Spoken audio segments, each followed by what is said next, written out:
हठ पर दीपिका के स्वाध्याय सत्र में आप सभी लोगों का स्वागत है।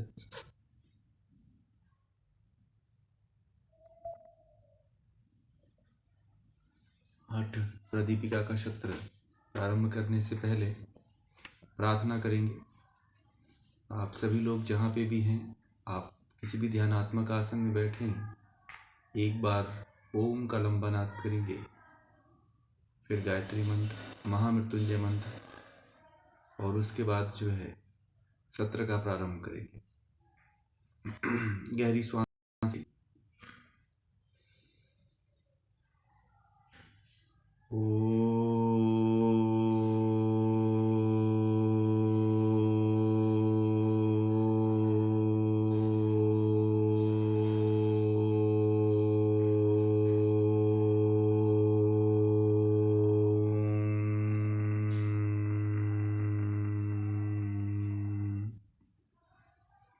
ओम भूर्भुवस्वः तत्सवितुर्वरेण्यं भर्गो देवस्य धीमहि धियो यो नः प्रचोदयात्। ओम त्र्यंबकं यजामहे सुगंधिं पुष्टिवर्धनम् उर्वारुकमिव बन्धनान् मृत्योर्मोक्षेयमामृतात्। ओम शांति शांति शांति।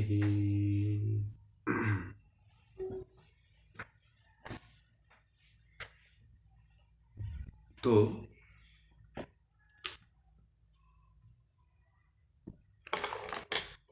हठ पर दीपिका के स्वाध्याय सत्र का आज 10वां भाग है और आज 10वीं कक्षा है। इससे पहले जो है कल के विषय में प्राणायाम सत्र और कुंभक सत्र चल रहा था। अभी उसी में अभी पहला कुंभक हुआ था, बाकी अभी और भी कुंभक हैं, उनके बारे में अभी अध्ययन हम करेंगे। और आप सभी लोग पहले ज्वाइन हुआ करिए, बहुत लेट में ज्वाइन होते हैं, तो 4 बजे का समय है तो 4 बजे आप लोग ज्वाइन हो जाया करिए।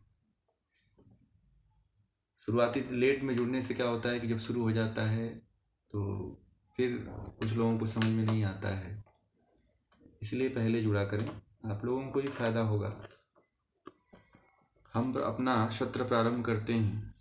कल जो है ग्रहण संहिता के हठ पर दीपिका के द्वितीय पाद का 50 श्लोक हो चुका था। आज जो है 51 नंबर का श्लोक है और उसमें जो है उज्जाई प्राणायाम है, उसके बारे में हम चर्चा करेंगे।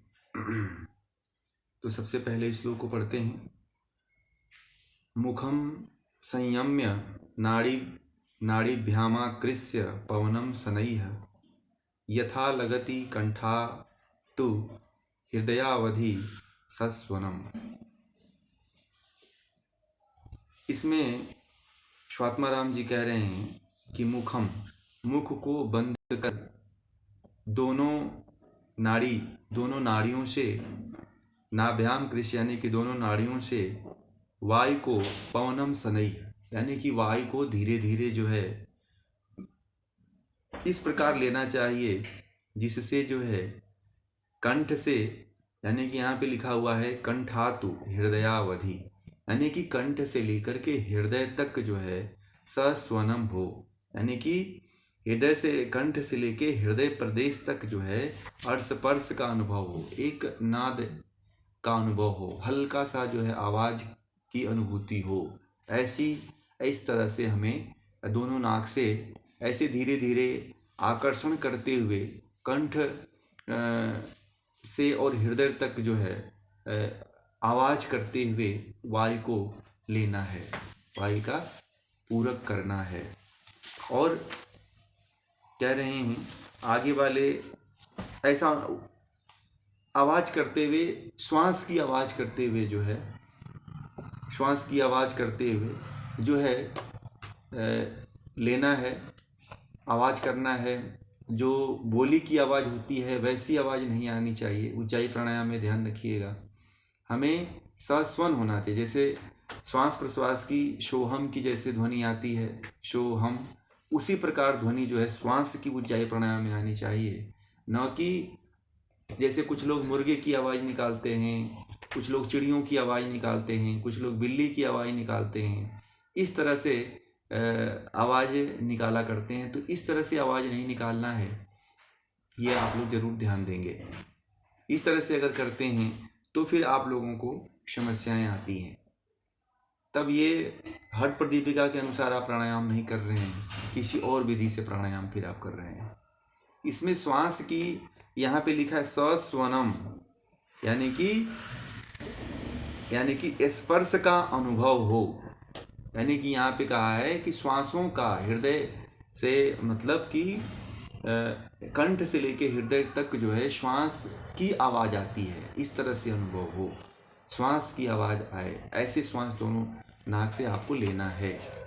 और आगे कह रहे हैं अगले श्लोक में कि पूर्ववत कुंभ एत प्राणम रेच ए दीडया ततः श्लेष्म दोषहरम कंठे देहानल विवर्धनम। यानी कि ये कह रहे हैं महर्षि पतंजलि कि पहले सूर्य माने कि पूर्ववत जो कुंभक किया है, जैसे सूर्य भेदी प्राणायाम में कुंभक किया है, पूर्ववत कुंभकेत यानी कि पहले वाला जो कुंभक किया है, प्राणम रेच ए डिया ततः, यानी कि उस तरह से जो है, यानी कि जो पहले सूर्य भेदन के समान कुंभक करना है आपको, कुंभकेत यानी कि कुंभक करना है। और कुंभक करते हुए फिर श्वास ईड़ा नाड़ी से, यहाँ पे ईड़ा नाड़ी लिखा हुआ है, रेच ईड़ा, यानी कि ईड़ा नाड़ी से जो यानी कि बाएं नाड़ी से, बाएं नाक से जो है श्वास को धीरे धीरे बाहर निकालना है। ठीक है, श्वास तो पहले लेना है आपको, लेने के बाद जो है कुंभक करना है, श्वास को रोकना है, आवाज के साथ कंठ से लेके हृदय तक स्पर्श करते हुए आवाज करते हुए श्वास को भरना है। भरने के बाद हम कुंभक लगाएंगे। अब कोई भी प्राणायाम, ये जो 8 प्राणायाम है, उन सभी प्राणायाम में कुंभक लगेगा। अगर इसमें स्वात्माराम जी नहीं लिखे हैं फिर भी आपको कुंभक मान लेना है कि यहाँ पे कुंभक लगेगा, क्योंकि कुंभक ये है, कुंभक का प्रकरण ही चल रहा है, तो इसमें कुंभक लगेगा ही लगेगा। कोई भी प्राणायाम इसमें जो चल रही है सब में कुंभक लगेगा, ये ध्यान रखिएगा आप लोग। अगर जिसमें नहीं लिखा हुआ है उसमें भी आपको लगाना है, मानना है, क्योंकि वह सब पूर्ववत बताते हैं कि पूर्ववत कुंभक लगाना ही है। और प्राणायाम करने से पहले भी वो जालंधर बंद और कुंभक की बात कह चुके हैं, इसलिए कुंभक और जालंधर बंद, उड्डयन बंद आदि, मूल बंद आदि सब लगेंगे ही लगेंगे। और इस श्लोक में भी लिखा हुआ है और हम उसी के अनुसार पढ़ा रहे हैं। हम अपने माध्यम से कहीं से जोड़ करके नहीं बता रहे हैं, जो वास्तविक और यथार्थ रूप में ऋषियों के द्वारा, योगियों के द्वारा वर्णित आपको बताने का प्रयास किया जा रहा है, और वही मूल है, उसी को जानिए और उसी को समझिए आप लोग।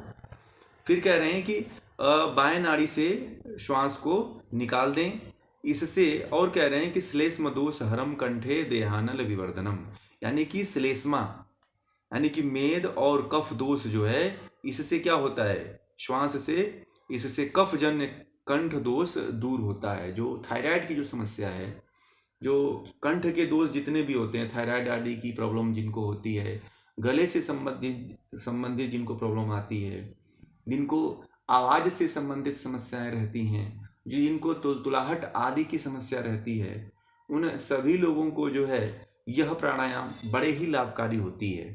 श्लेष्म और उस दोष को हरने वाली होती है और अग्नि को प्रदीप्त करने वाली होती है। जठर अग्नि, जठर अग्नि का तात्पर्य आप लोग समझ लीजिए कि जठर अग्नि किसको कहते हैं।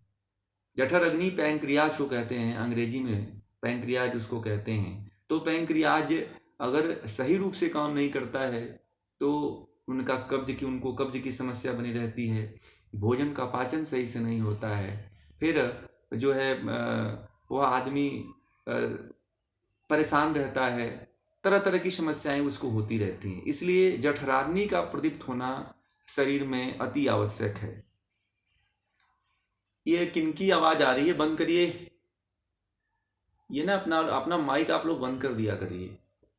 जब आपको कहा जाए तब प्रश्न हो तब आप माइक को ऑन किया करिए। तो इस तरह से जो है ये कह रहे हैं कि सूर्य भेदी की तरह जो है आपको श्वास को रोकना है और रोक करके जो है सूर्य भेदी के राइट नोस्ट्रल से श्वास लेना है। पहले उज्जाई प्राणायाम करने के बाद राइट नोस्ट्रल से श्वास लेना है, सूर्य भेदी के समान यहाँ पे पूर्ववत करते हुए श्वास को ईड़ा नाड़ी से बाहर छोड़ना है। यह जो है सूर्य भेदी प्राणायाम है। इससे कह रहे हैं कि कफजन्य जो रोग होते हैं और जठराग्नि इससे जो है प्रदीप्त होती है। इसमें अगर आप लोगों को कुछ नहीं समझ में आएगा तो आप लोग प्रश्न को नोट करते चलें। अभी जिस समय हम पढ़ा रहे हैं उस समय जो है आप नोट करते हुए चलें कि क्लास के अंत में जो आप लोगों को समय दिया जाता है उसमें आप लोग प्रश्न पूछ सकें। इसलिए ध्यानपूर्वक जो बताते हैं उसको सुना करिए और उसको नोट भी किया करिए। इसमें जो है जैसा इस श्लोक में लिखा हुआ है वैसा ही बताया जाता है, एक भी इधर उधर जोड़ा नहीं जाता इसमें। अब आगे कह रहे हैं 53वें श्लोक में कि नाड़ी जलोदरा धातु गत दोष विनाशनम गच्छता तिष्ठता कार्य मुज्जाय ख्याम तु कुंभकम। कह रहे हैं बहुत अच्छी बात इन्होंने कहा है कि नाड़ी यानी कि ये जो उज्जाई प्राणायाम नामक ये जो कुंभक यानी कि जो नाड़ी किए हैं इसको कुंभक नाड़ी कहते हैं, इसको कुंभक नाड़ी भी कहते हैं। प्राणायाम को कुंभक नाड़ी भी इन्होंने कह दिया है। तो इससे कह रहे हैं कि जलोदर रोग धातु संबंधित रोग का जो है नाश होता है, यानी कि विनाशम मतलब नाश होता है। और गच्छता तिष्ठता यानी कि गच्छता तिष्ठता का मतलब है कि गमन करते हुए, गच्छता मतलब गमन करते हुए और तिष्ठति मतलब बैठते हुए, गमन करते हुए और बैठे हुए मनुष्य को भी यह प्राणायाम करने योग्य है। ठीक है, जो जाते हुए जो गमन जाने वाला चलने वाला व्यक्ति हो वह भी इस प्राणायाम को करे और बैठने वाला व्यक्ति भी इस प्राणायाम को कर सकता है। ये कह रहे हैं कि गच्छता तिष्ठता कार्य मुज्जयाख्यम तु कुंभकम, यानी कि इसका अभ्यास उठते बैठते सदा सर्वदा करना चाहिए। यहाँ पे उठते बैठते लिखा हुआ है, उठते बैठते नहीं, गमन मतलब गच्छत मतलब गमन करते हुए, जाते हुए और बैठते हुए आप इस प्राणायाम को जो है सदा करना चाहिए। बाकी इसमें जो लिखा हुआ है उठ सदा करना चाहिए। ठीक है, तो वो भी कर सकते हैं, भाव एक ही है। अर्थों का संस्कृत के जो शब्द हैं उनके जो अर्थ वास्तविक रूप से निकलते हैं उसके माध्यम से समझेंगे तो किसी भी शास्त्र को पढ़ने में आप पारंगत हो पाएंगे। फिर जो है ये उज्जाई प्राणायाम है। अब जो है 54वें श्लोक में चलते हैं जिसमें शीतकारी प्राणायाम है। शीतकारी नाम से ही आप परिचित हैं, शीत करके जो है इसका अर्थ अगले दिन बताए थे। अब आगे जो है शीतकारी प्राणायाम के बारे में क्या कर रहे हैं, शीतकाम कुर्यात् तथा वक्त्रे घ्राणे नैव विजृंभिकाम एकमाभ्यास योगेन कामदेवो द्वितीयकः। यानी कि ये कह रहे हैं कि मुख से यानी कि कुर्यात् तथा यानी शीतकाम यानी कि मुख से शीतकार यानी कि सीसी की आवाज करते हुए श्वास को लेना है। वक्त्रेण यानी कि करते हुए पूरा करना है, श्वास को अंदर लेना है। रेचक केवल यानी कि और उसके बाद जो है घ्राणेन विजृंभिकाम का मतलब है रेचक करना। यहाँ पे विजृंभी काम का जो तात्पर्य है, अर्थ है, वह रेचक है। अगर आप लोगों को नहीं समझ में आता है तो इसको रेचक इसका तात्पर्य होता है।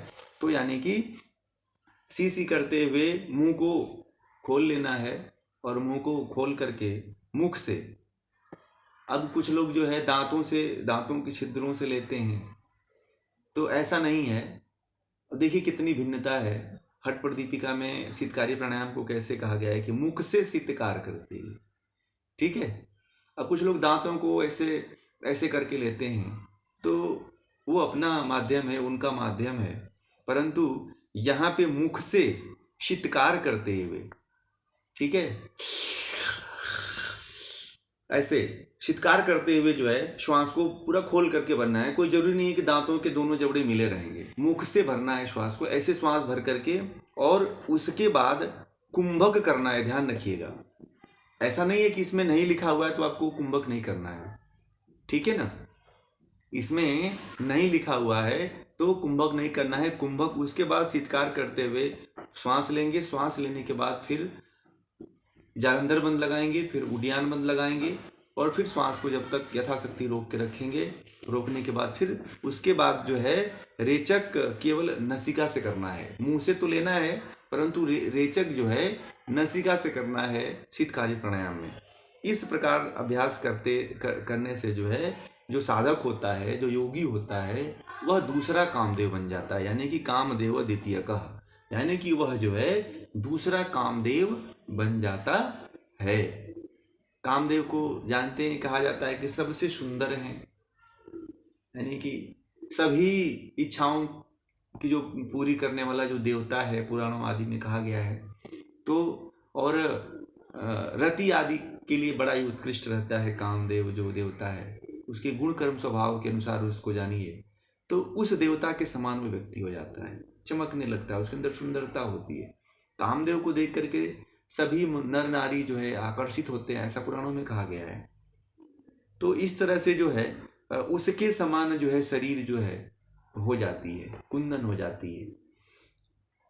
फिर जो है अगले सूत्र में, श्लोक में कह रहे हैं कि योगिनी चक्र सम्मान्य सृष्टि संहार कारक न क्षुधा न तृषा निद्रा नैवालस्यम प्रजायते।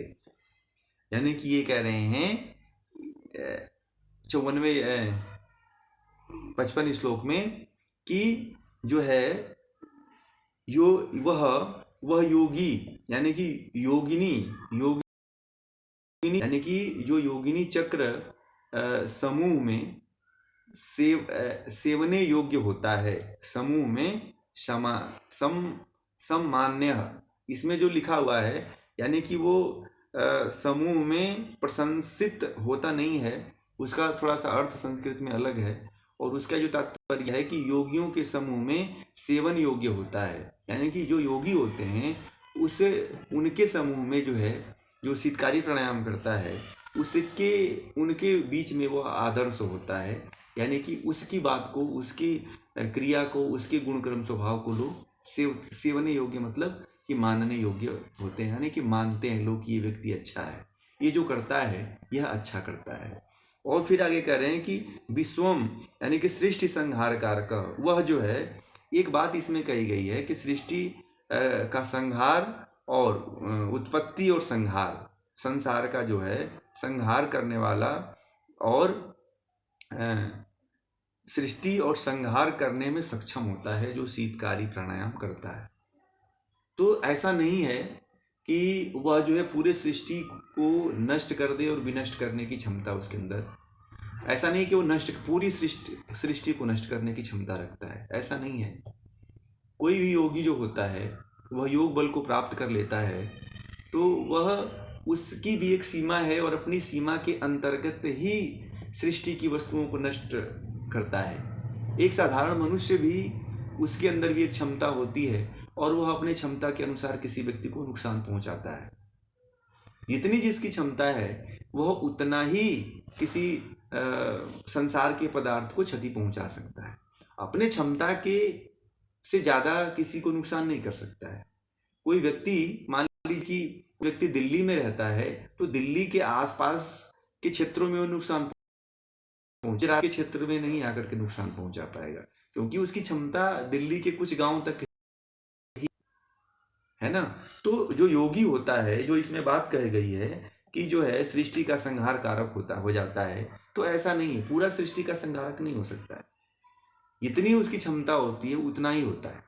तो इसका आप मतलब ये मत आप मान लीजिएगा कभी कि इस तरह से जो शीतकारी प्राणायाम का अभ्यास करने वाला जो योगी होता है वह पूरे सृष्टि का संहार करने वाला और उत्पत्ति करने वाला होता है, ऐसा नहीं मानना है। कभी कभी, और उसके बाद लिखा है कि न क्षुधा, कभी कभी उसको भूख प्यास, यानी कि न भूख लगती है, न प्यास लगती है, न निद्रा आती है, न आलस्य आता है, न सुस्ती घेरती है, ऐसा उसको अनुभव नहीं होता है। जो शीतकाली प्राणायाम करता है उस व्यक्ति को, देखिए आप लोगों को है कि भूख प्यास नहीं लगता है, परंतु इसमें कह रहे हैं स्वात्मा राम जी कि वह सृष्टि और प्रलय करने में सक्षम होता है, और उसको कभी भूख प्यास नहीं लगता है, निद्रा नहीं लगती है, सुस्ती आदि जो घेरे रहते हैं, निद्रा भी उसे नहीं आती है, सुस्ती भी नहीं घेरती है, और भूख प्यास तो लगती ही नहीं है। जब इसके लाभ को आप जानिए तो पूरा जानिए, और पूरा समझने का और लोगों को बताने का प्रयास किया करिए।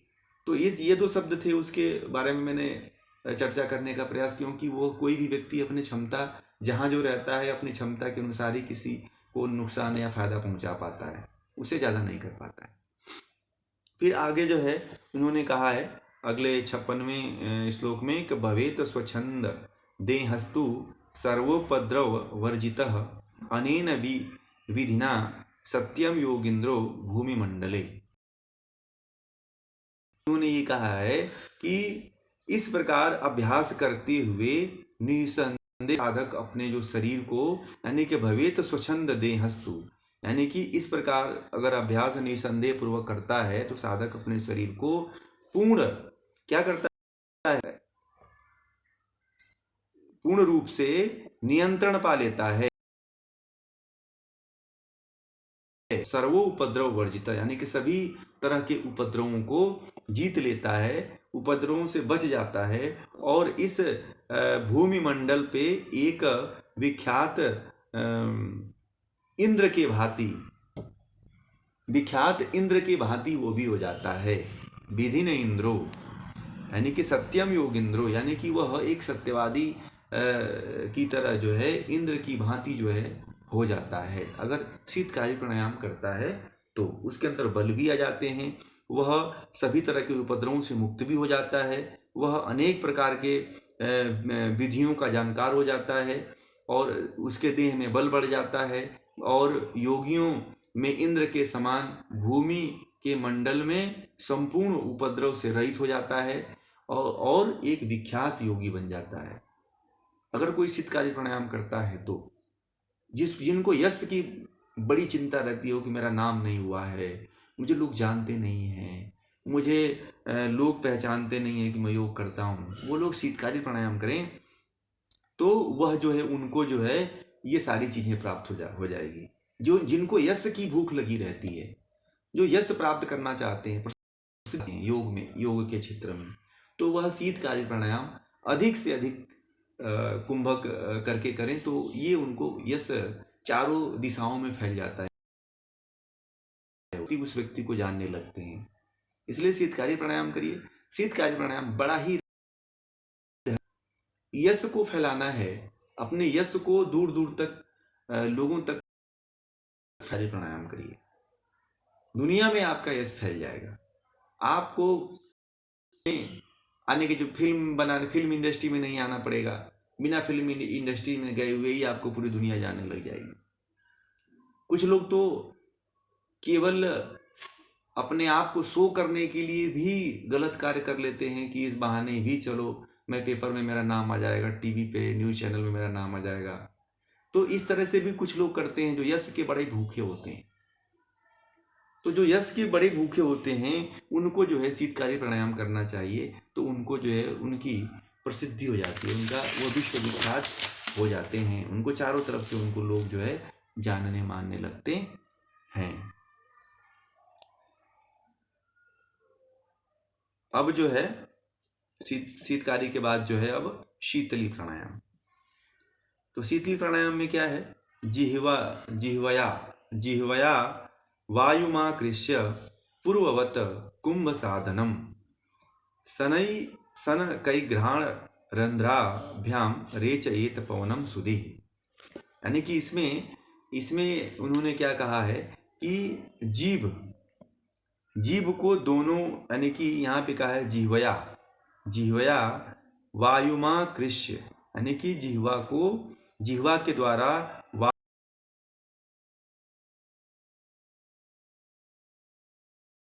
यानी कि उसके बाद जो है कुंभक करें और कुंभक का अभ्यास करें। तत्पश्चात सनकाय ग्रहण रंध्राभ्याम रेचयत पवनम, उसके बाद जो है छिद्रों से वायु को रेचन करे। ये देखिए प्राणायाम कैसे करना है। जीभ के द्वारा श्वास को लेना है, जीभ के द्वारा, यानी कि जिह्वया वायु माकृष्य।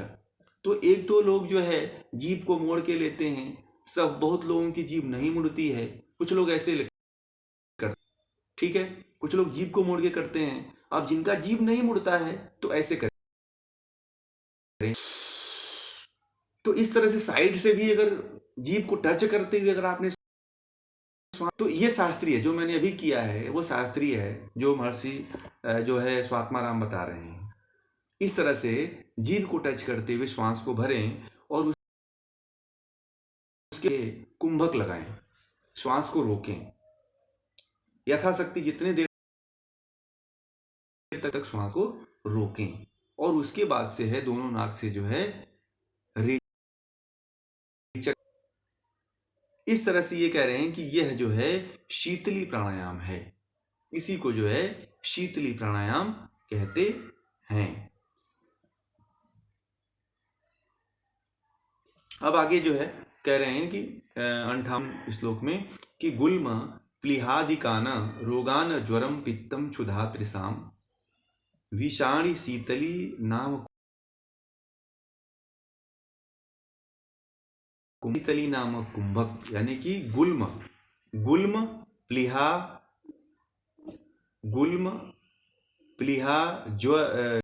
रोग ज्वर, यानी कि ज्वर पित्त क्षुधा त्रिषा, ये जो रोग बताए हैं उससे जो है वह रोग जो है शीतली प्राणायाम से जो है दूर होते हैं। यानी कि शीतली नामक कुंभक से एक तो वायुगोला नाम का एक रोग होता है, तिल्ली नामक रोग होता है, ज्वर होता है, पित्त होता है, भूख होता है, प्यास होता है, ये जो सभी प्रकार के जो रोग बताए हैं इन रोगों का नाश तो होता है।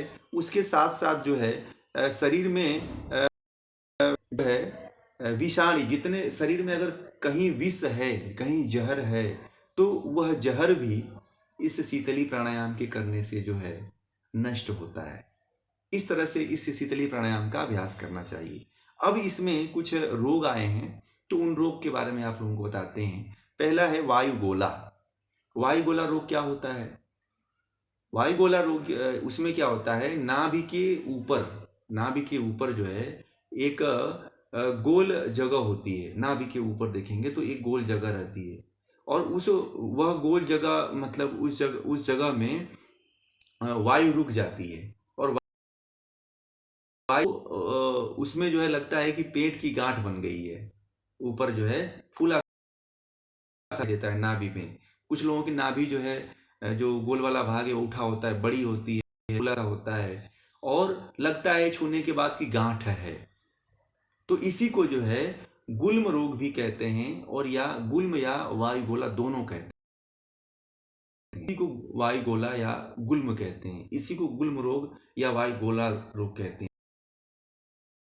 के ऊपर जो है जो गोल वाला भाग है उसमें वायु भर जाने के कारण जो है उठा सा दिखता है, उठा उठा रहता है, तो इसीलिए जो है इसको जो है वायुगोला कहते हैं। यह है वायुगोला। अगला जो रोग है वह है ज्वर, है ना, तिल्ली। तिल्ली तिल्ली में क्या होता है, तिल्ली एक तरह से स्प्लीन को कहते हैं हमारे शरीर में। तो स्प्लीन की वृद्धि जब हो जाती है तो यह जो है तिल्ली जो है ना पेट के तरफ बाई भाग में ऊपरी तरफ जो होता है, यह बाई भाग में ऊपरी तरफ ये क्या होता है कि यह बढ़ जाता है या फिर इसमें ब्लैक की सा जाता है, एलोली हो जाता है। इस तरह से यह होता है तो इसमें बीमारियों का कंडीशन पता चलता है कि ये इस समय है, अपडेट है कि सामान्य है। इस तरह से वो लोग डॉक्टर लोग पहचानते हैं इसको। तो स्प्लीन की जो बीमारी होती है लगभग सभी लोगों को हो जाती है, तो स्प्लीन की बीमारी भी इस शीतली प्राणायाम से दूर होती है। तिल्ली की जो बीमारी है वो भी दूर होती है। अगला जो होता है तो ज्वर ज्वर एक प्रकार का ऐसा रोग है, यानी कि जो सामान्य तापमान से ज्यादा तापमान बढ़ जाना ही ज्वर है। कितना होता है ये सभी आप लोगों को पता है। और जब बढ़ जाता है तो आपको बुखार होने लगता है, फिर डॉक्टर के पास जाते हैं, थर्मामीटर लगा के चेक करता है तो पता चलता है कि आप हुआ है। फिर जो है वो दवा देता है, फिर आप खाते हैं तो ठीक होते हैं। इस तरह से यह जो है ज्वर है। फिर पित्त है। पित्त रोग जो है क्या है, तो पित्त में जो है पित्त का बढ़ जाना। जब पित्त बढ़ जाता है तो कई तरह का पित्त भी बढ़ जाता है। हाइपर एसिडिटी जो होती है वो बढ़ने लगता है, क्रोध ज्यादा आने लगता है। तो ये पित्त से संबंधित बीमारियां हैं। और यहाँ पे जलन महसूस होने लगता है पित्त जब बढ़ता है तो। रिएक्शन जो होता है शरीर पे, दाने निकलना जो है पित्त के कारण ज्यादा होता है। छोटी छोटी बातों पे क्रोध बहुत अधिक आता है। ये पित्त के बिगड़ने के कारण ये तमाम तरह की बीमारियां होती हैं। इस तरह से अब अगला जो बता रहे हैं कि भूख और प्यास। भूख और जो प्यास होता है एक ये भी बीमारी है, आप लोगों को पता है। बहुत अधिक भूख लगती है तो भी बीमारी है, बहुत अधिक प्यास लगता है तो भी बीमारी है। बहुत अधिक खाना आप खाते हैं तो ये मत समझिए कि कुछ लोग तो बहुत ज़्यादा खाना खाते हैं तो समझते हैं कि ये तो बहुत अच्छा है, ये हमारे अनुकूल है, परंतु वो आपके अनुकूल नहीं होता है, ध्यान रखिएगा। बहुत ज़्यादा भूख लगना, बहुत ज़्यादा प्यास लगना, ये भी एक बीमारी की बात कहा है यहाँ पे। कि इसको भी एक बीमारी कहा है कि बहुत ज़्यादा भूख और प्यास जो है ये है, ध्यान रखिएगा। तो बहुत ज़्यादा भूख लगती है, बहुत ज़्यादा बीमारी है, तो प्राणायाम है वह ठीक करती है, इसके द्वारा ठीक होता है। और दूसरी सबसे बड़ी बात, शरीर से विष का नाश होता है। जिनके शरीर में ज़्यादा टॉक्सिन्स भर गया हो, जिनके शरीर में बहुत ज़्यादा विष हो गया हो, और विष की जब अधिकता शरीर में होती है, कैंसर कैंसर जो है अधिक मात्रा में होता है। आजकल जो विष के कारण ही अधिकांशतः लोगों को समस्याएं हो रही है। थर्ड स्टेज में, किसी को फोर्थ स्टेज में, किसी को सेकेंड स्टेज देखने को मिल जा रहा है। तो शरीर में जो विष है, इस विष को निकालने का एक माध्यम, ये जो बातें बता रहे हैं, जो प्राणायाम में हम बता रहे हैं, इसको बड़ी ही गहन रूप से नोट करते चलिएगा, क्योंकि बड़ा ही काम आने वाली चीज है। सर अब इसमें पढ़ते हैं कैंसर कैसे ठीक करेंगे, कैंसर में क्या करवाएं, तो लोगों को समझ में नहीं आता।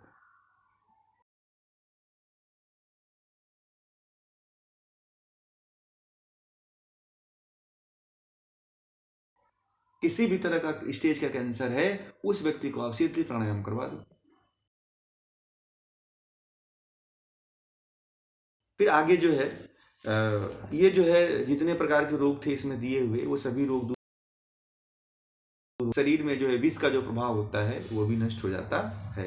अब आगे हम चलते हैं इस श्लोक में भस्त्रिका प्राणायाम, यानी कि उर्वो उर्वो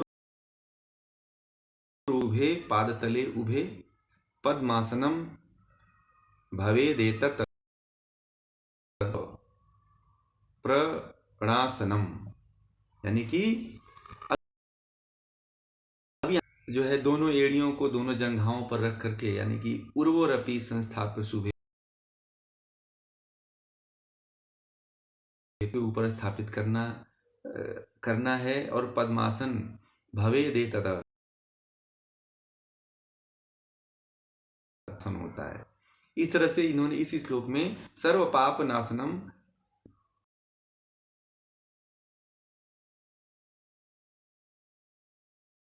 जब आप भस्त्रिका प्राणायाम करें तो देखिए एक प्रक्रिया आज बहुत ज्यादा प्रचलित है कि भस्त्रिका प्राणायाम को कराने वाले सबसे अधिक लोग जो है वज्रासन में करवाते हैं। शास्त्रीय रूप से कोई भस्त्रिका प्राणायाम नहीं करता। सभी लोग अपना अपना पैथी निकाल दिए, अपनी अपनी चिकित्सा निकाल दी हैं। कोई भी भस्त्रिका नहीं करवाता है, कहीं पे भी नहीं होता है कि सबसे पहले तो पद्मासन लगा ले। वो सबसे पहले पद्मासन लगाना चाहिए। प्राणायाम सभी प्राणायामों में मैं तो सबसे श्रेष्ठ मानता हूं। इन सभी प्राणायाम है, इसलिए जो भस्त्रिका प्राणायाम करने वाला साधक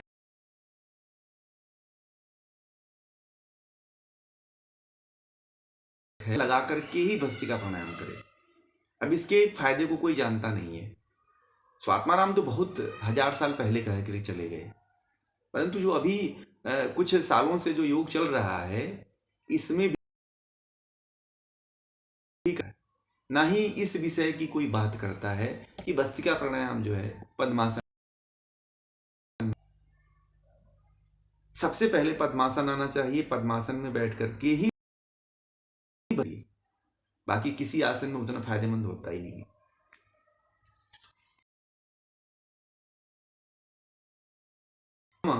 ग्रीवो दरम सुधि मुखम संयम यत्नेन प्राणम घ्राणेन रे।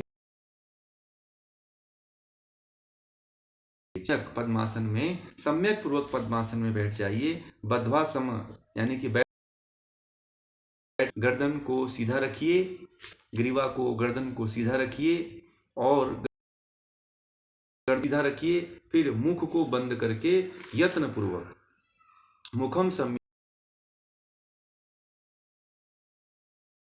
मुख को बंद कर यत्न पूर्वक वायु को थोड़ी आवाज के साथ नाक द्वारा छोड़, और इससे वायु फिर यथा लगति हथकंठे कालावधि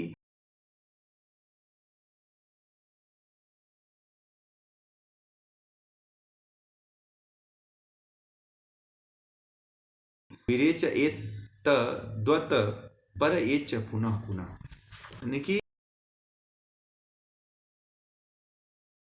को बंद यत्न पूर्वक वायु को थोड़ी आवाज के साथ नाक के द्वारा बाहर छोड़ने के बाद जो है स्पर्श का अनुभव हृदय में होगा। यहाँ पे लिखा हुआ है हृदय कंठे अधिस्वसनम, यानी कि कंठ और कपाल पर्यंत जो है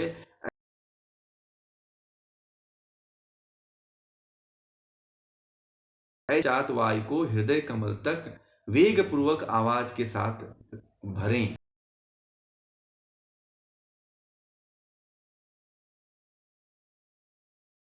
तक भरें और बार बार पूरक रेचक करना चाहिए। यहाँ पे भी आपको बता दें कि जब पूरक करें तो पूरक के बाद श्वास